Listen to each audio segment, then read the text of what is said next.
दुखद paper leak होने के बाद उसने अपनी जान ले ली और ये हम सब के लिए परेशान।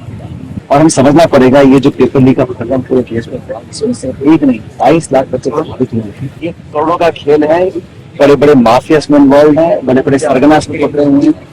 और मुझे आश्चर्य इस बात का है कि प्रदेश की सरकार जब पहली बार इसके बारे में पता पड़ा तो एफआईआर रजिस्टर क्यों नहीं करी।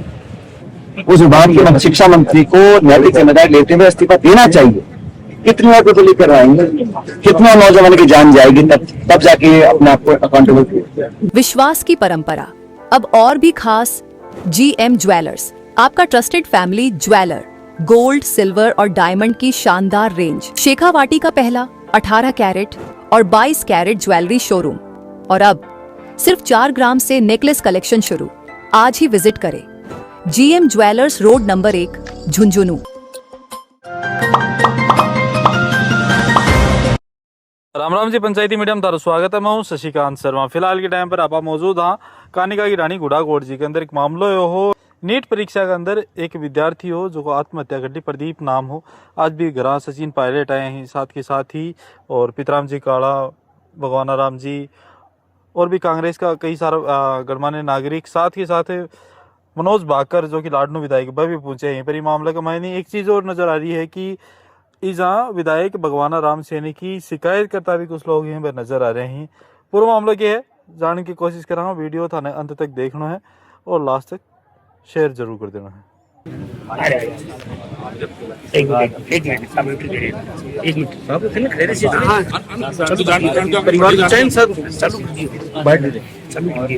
जैसा लोग कहते हैं 4 परिवार होगी, 3 बच्चे हैं और नहीं आ जाएगी।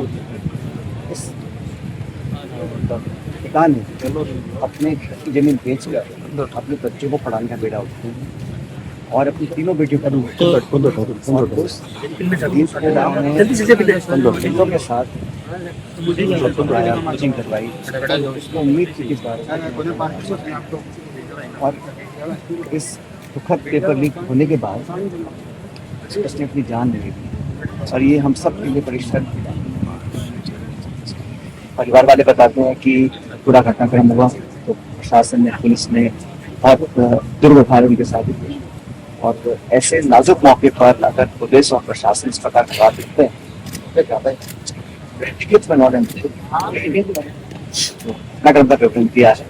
मैं चाहूंगा सरकार से इस नौजवान के जाने से पूरे देश और देश में उस सोचने दूर करते हैं कि हम किस दिशा में बढ़ रहे हैं। एक गरीब परिवार का व्यक्ति जो जमीन बेचकर कर्जा लेकर अपने बच्चों को पढ़ाना चाहता है ताकि पढ़ लिख कर वो उस एग्जाम में पास हो जाए, ताकि उसका आगे जाने की सुविधा हो। मजदूरी वो करे, कैसे 11-12 लाख रुपए का उन्होंने कर्जा लिया, बच्चे की ट्यूशन करके उसको पढ़ने लायक किया और आज मतलब में नहीं, क्योंकि उसको टुकड़ा हुआ उसका जो विश्वास था व्यवस्था में वो टूट गया। और हम समझना पड़ेगा ये जो पेपर लीक का प्रकरण पूरे देश में हुआ इसमें से एक नहीं 22 लाख बच्चे प्रभावित हुए हैं। ये कोई बच्चों में जाति पेपर ऐसा नहीं, ये करोड़ों का खेल है, बड़े बड़े माफिया इसमें इन्वॉल्व है, बड़े बड़े सरगना इसमें पकड़े हुए हैं। और मुझे आश्चर्य इस बात का है कि प्रदेश की सरकार जब पहली बार इसके बारे में पता पड़ा तो एफआईआर रजिस्टर क्यों नहीं करी। और पेपर लीक का जो प्रकरण प्रकाश में आया इसमें कोई सरकार की कोई बहुत बड़ी बहादुरी नहीं है या कोई एजेंसी पुलिस ने पकड़ा के तो बच्चों ने कंप्लेन किया कि गैस पेपर और एक्ट पेपर एक ही हो। तब मजबूर जब हो गए तब जाके सरकार को कैंसिल करना। आप कल्पना कीजिए ऐसे कई प्रकरण होंगे जहाँ पर पेपर लीक होता होगा, पता नहीं पड़ता होगा, मीडिया में नहीं आता होगा और पेपर कैंसिल नहीं होता होगा। इसमें कितनी ध्यान दी होती। और ये बच्चों को प्रलोभन देने का जो बड़े बड़े संस्था चलाते हैं यही वो लोग हैं जो करोड़ों रुपए खर्च करके खरीद सकते हैं। वो खरीदने के बाद चंद बच्चों को देते हैं तो फैल जाता है। लेकिन पूरी व्यवस्था के खिलाफ आज पूरे देश में जो आक्रोश है इसके खिलाफ हम सबको साथ इकट्ठा होना पड़ेगा। और मुझे लगता है कि सरकार को जिम्मेदारी तय करनी चाहिए। हर साल सीबीआई की जांच वो सीबीआई की जांच की रिपोर्ट किसको दोषी ठहराया गया, किसकी जवाबदारी कुछ नहीं है। आज भी मैं पेपर लीक को एक ऐसा जुर्म मानता हूँ, ऐसा एक क्राइम है जिसकी जितनी सजा दी जाए वो नाकाफी है। और भविष्य में बच्चों के फ्यूचर के साथ खिलवाड़ करने का अधिकार किसी को नहीं, किसी नेता को, अधिकारी को, कर्मचारी को, व्यवसाय को, संगठन किसी को नहीं। हमारे देश के नौजवानों के भविष्य को अंधकार में डालने का किसने अधिकार दिया? वो लोग जो इसमें इन्वॉल्व है, सुन लीजिए, जो लोग इसमें इन्वॉल्व है उस पर कार्रवाई करने के लिए आपने सीबीआई को जांच दिया, लेकिन जो 3 साल से लगातार लीक हुआ है अब तक किसको ढूंढ किया गया है? और जिस विभाग में हो रहा है उस विभाग के शिक्षा मंत्री को नैतिक जिम्मेदारी लेते हुए इस्तीफा देना चाहिए। कितनी बार को लीक करवाएंगे, कितना नौजवान की जान जाएगी, तब जाके अपने आप को अकाउंटेबल किया। तो सरकार ने अभी तक कोई इसमें स्टेटमेंट नहीं दिया।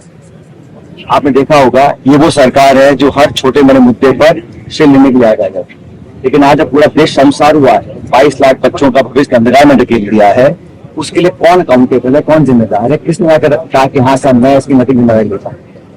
सर, प्रदेश की सरकार पेपर लीक के मामले में आई और अब तक प्रदेश की सरकार ने इसमें कोई एक्शन नहीं लिया। तो प्रदेश की सरकार या तो किसी दबाव में है या वो कार्रवाई करना नहीं चाहती।